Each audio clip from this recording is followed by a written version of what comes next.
میں کہتا ہوں کہ قرآن میں توحید نہیں ہے. آپ جو کہنا چاہ رہے ہیں وہ توحید نہیں بلکہ توحد ہے. توحد کا مطلب ایک ہونا اور توحید کا مطلب ہوتا ہے ایک کرنا. تو ایک قرآن میں ہونا یا ہاں اگر جو ہے مطلب اگر واقعی کوئی اور نہیں ہے, ہر لحاظ سے اللہ ہی ہے تو اس کو توحد کہیں گے آپ.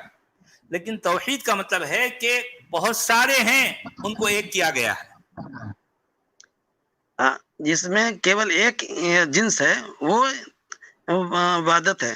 جیسے آکسیجن ہے تو عبادت ہے, لیکن کاربن اور آکسیجن مل کے تو وہ توحید ہوا. دو ہاں چیز مل کے کاربن ڈائی آکسائڈ بنا, اس میں کاربن ہے ایگزیکٹلی. آکسیجن ہے. تو اسی طرح میں سے بھی توحید جب کہتے ہیں تو اس میں دو تین ہاں چیز مل کے بنی ہے, مل اور کے ورنہ بنتی اس ہے. میں آپ کو وحدانیت آنی چاہیے. ہاں توحد یا وحدانیت ہونی چاہیے. اب ہمارے اب جیسا کہتے ہیں نا کہ اسلام توحید کا, توحید کا کہاں کرتا ہے بھائی؟ ہاں صاحب آپ کا توحید کے مائک معنی گڑبڑ ہو میں گیا. آپ توحد کا استعمال کر رہے ہیں. غلط آپ استعمال ہو رہا ہے لفظ, وہ. ہاں آپ لفظ تو توحید کا استعمال کر رہے ہیں لیکن معنی اس کے توحد کے لے رہے ہیں. آپ سمجھ رہے نا؟ جی یہ ہے اصل بات, یہ اصل بات ہے. نہیں, ایک ہوتا ہے مجرد, ایک ہوتا ہے کم مرکب. تو ہاں مجرد مرکب کو مجرد کے معنی میں لے رہے ہیں. جی جی کمپاؤنڈ کو سے یہ کیا کہیں گے, سنگل جو ہوتا ہے یہ دماغ میں آ نہیں رہا تو کمپاؤنڈ. ایک ہے مرکب, ایک ہے مرکب, ایک ہے مفرد. ہاں مفرد مفرد. مرکب, جی مفرد ہاں کہیں تو گے. اللہ نیورون کے اللہ صحیح معنی میں اعتبار سے مانا جاتا ہے مفرد ہے, مفرد ہے جی. لیکن توحید جیسی کہتے ہیں تو مرکب ہو جاتا ہے. ہاں مرکب ہے, ایگزیکٹلی یہی تو کہنا. یہ ایک ہے لازم, ایک ہے متعدی. معنی جو ہے اصل میں لازم کے رہے لیکن وہ کر رہے ہیں متعدی. یہ ایک جو ہے گڑبڑ ہے. تو یہ ساری گڑبڑیں اس لیے ہوئی ہیں کہ اسلام یا قرآن یہ سارا کا سارا معاملہ انسان سے جڑا ہوا ہے نا. دیکھیں انسان جی کتنا ہی پرفیکٹ کیوں نہیں ہو جائے لیکن بہرحال وہ رہتا ہے امپرفیکٹ.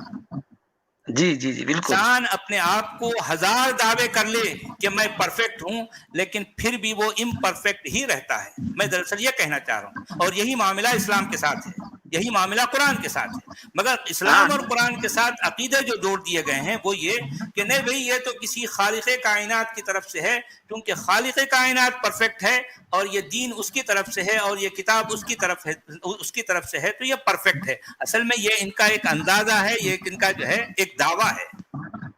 نہ تو اسلام کسی خالق کی طرف سے ہے اور نہ یہ قرآن کسی جو ہے کسی بابے کی طرف سے ہے. یہ سارا کا سارا معاملہ انسانوں کا اپنا کیا دھرا ہے. سچ والا جی, یہ ہم کہنا کیا ہے جی.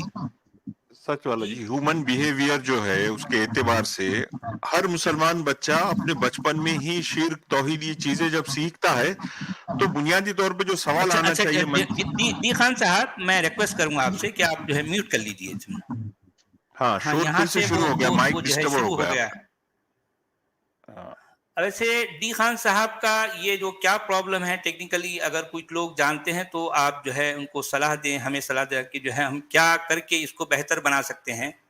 کیونکہ کچھ دیر تک تو ایک آدھا گھنٹہ تو ٹھیک چلتا ہے, اس کے بعد میں یہ ایک پرابلم اس کے ساتھ شروع ہو جاتی ہے. تو اس کا کیا ریزن ہے, اگر کوئی جانکاری رکھتا ہے تو ہمیں بتائیں بھائی کیوں, تاکہ ہم چاہتے ہیں کہ ڈی خان صاحب ہمارے ساتھ زیادہ سے زیادہ ٹائم رہیں اور بہت ہی یعنی مطلب اس میں کوئی ڈسٹربنس نہ ہو. تو آپ لوگ اگر کچھ مشورہ دے سکتے ہیں تو بڑا اچھا ہوگا. جی سچ والا جی, عبدالحمید صاحب ہر کیا کہہ رہے مسلم تھے آپ؟ بچہ جی ہر مسلم بچہ اپنی لاجک پر یہ کویشچن بہت بچپن میں ہی پوچھ چکا ہوتا ہے کہ اللہ ایک ہے تو پھر اللہ کو کس نے بنایا. یہ وہ برجستہ پوچھ لیتے ہیں ہر بچے. تو ان کو جی ایسی ٹریننگ اور ایسی برین واشنگ کر کے ایسے ڈاگمیٹک بنایا جاتا ہے کہ وہ سوال اتنا دور چلا جاتا ہے اس کی عمر کے بڑے ہونے تک کہ وہ بولتا ہے ارے یہ تو بچپن کا سوال ہے ہم نے پوچھ لیا, لیکن اس کا جواب ملا کیا تجھے؟ جواب آج تک کسی کے پاس بھی نہیں ہے. جی ہاں, نہیں ہے کیونکہ جواب اس دیکھیں کہا تو یہی جاتا ہے, دعویٰ یہ ہے کہ ہر چیز کو بنانے والا اللہ ہے.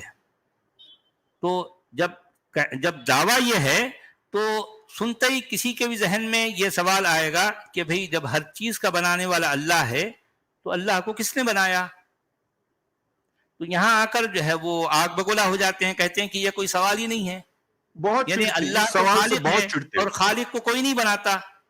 تو اور اس اب کا یہ سارے فلسفے جو ہے گھڑے گئے ہیں. جی ہاں جی تھوڑا پڑھا لکھا رہا تو پھر وہ وہی لے کے آ جاتا ہے کہ نہ قل اللہ احد اللہ الصمد لم یلد ولم یولد پہ آ جاتا ہوں. اچھا اب جو ہے پچھلی بار بھی جو ہے ہمارے ڈی خان صاحب نے اس سورت الاخلاص کا جو ہے تیا پانچا کیا تھا، اس میں بھی جو یہ بات کہی گئی تھی. کہاں سے آواز آ رہی ہے؟ کیا آواز آ رہی ہے؟ سمجھ نہیں آ رہی بات. نہیں ابھی آ رہی کیا آواز؟ نہیں ابھی نہیں آ رہی.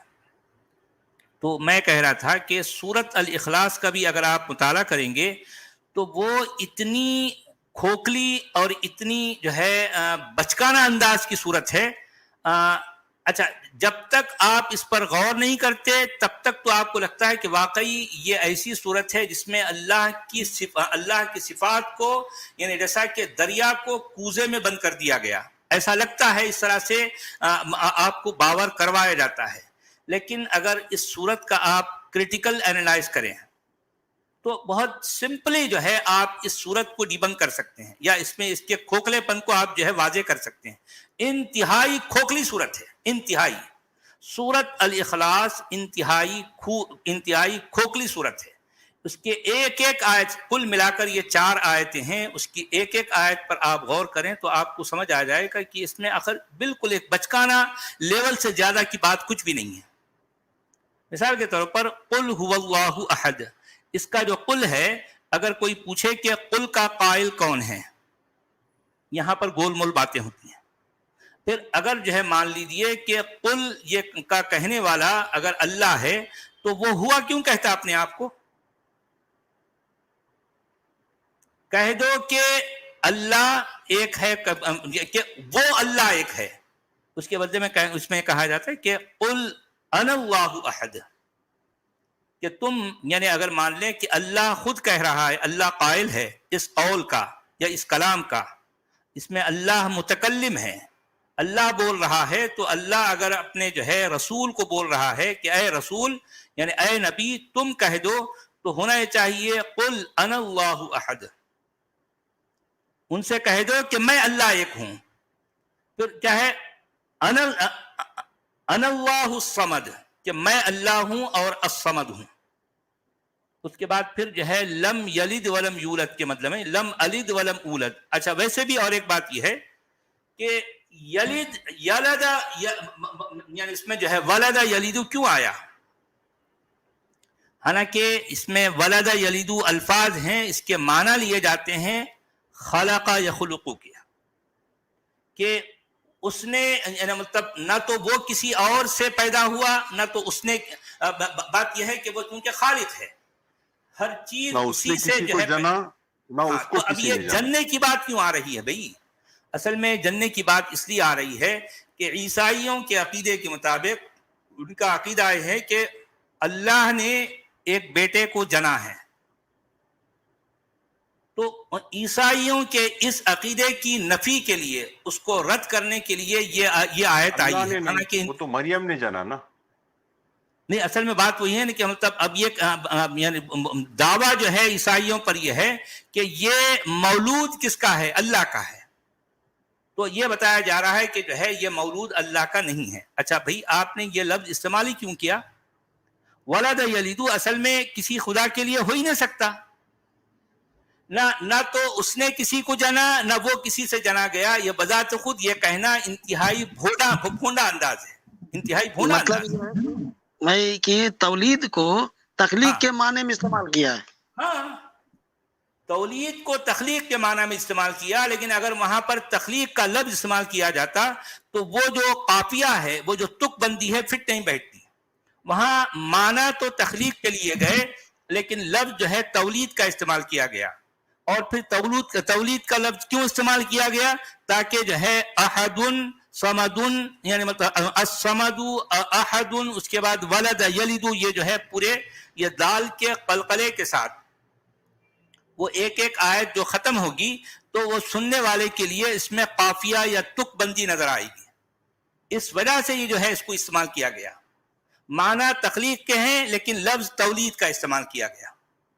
یہاں تک کہ احد کو 2 بار استعمال کر دیا.